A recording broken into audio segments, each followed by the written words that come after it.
Since the video game became a household commodity, playing with someone else has always been a selling point.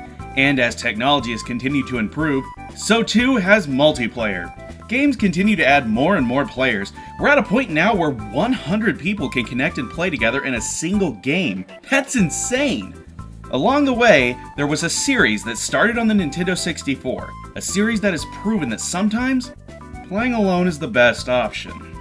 Mario Party first launched in December of 1998. It was a seemingly innocent board game-esque romp featuring your favorite Mario characters. For the uninitiated, players would collect coins through different means, such as landing on board spaces or winning minigames at the end of each turn. Coins are spent on stars, and the player with the most stars at the end of the game wins. On paper, this all sounds like a fairly simple set of ideas, and that's easy to understand and likely easy to play. Now, I'm not here to comment on the Mario Party series as a whole, nor am I here to tell you that the second is the best and it's all downhill ever since. No, we're here to look at the multiplayer aspects solely of Mario Party. Specifically, how the game is, far and away, the most brutal title you can ever play with your friends.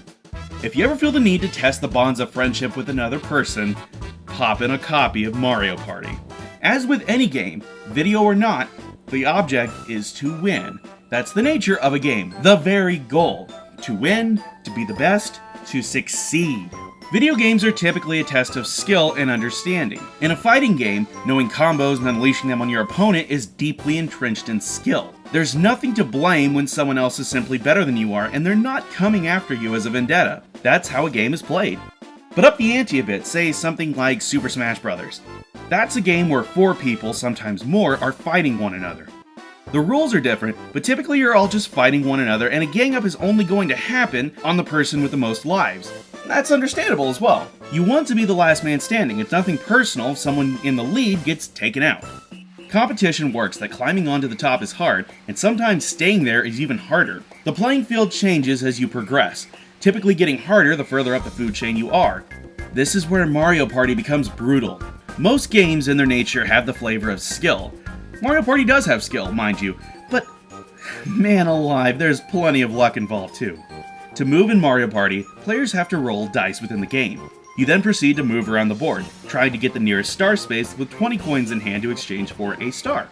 This alone is what would frustrate players to no end. One player may only move 3 spaces when they needed 6, while another may roll a 10 and swoop in and steal the star. Oftentimes, the star space will then move, meaning the player who rolled the 3 is totally screwed. But simple dice rolls aren't what causes the animosity between friends within Mario Party. No, the biggest point of contingency is Boo. Boo works in 2 different ways. The first is stealing coins from players. However, if you have 50 coins, you're able to use the second way, steal a star from another player. Of course, playing against computers will typically make this choice easy. But when you're playing against 3 other people, 3 other friends, you're faced with a decision. See, in most games, attacking someone, like we said earlier, isn't personal. But this is, literally, by the very game's definition, stealing from your opponent. They may have worked hard to get those coins, or that star, and Boo becomes a gateway to rip all that hard work away instantly. Doing so is almost always seen as a slight against that person. You took the easy way to get those coins or that star, and you chose that player? This will not stand, yet you have to ask yourself, would they do the same when given the chance? No one ever declines Boo, especially in the first game when stealing coins is a free service. Besides Boo, there are the bonus stars, the things most players seem to forget. Unless they're turned off, something only a coward would do, bonus stars are awarded at the end of each game.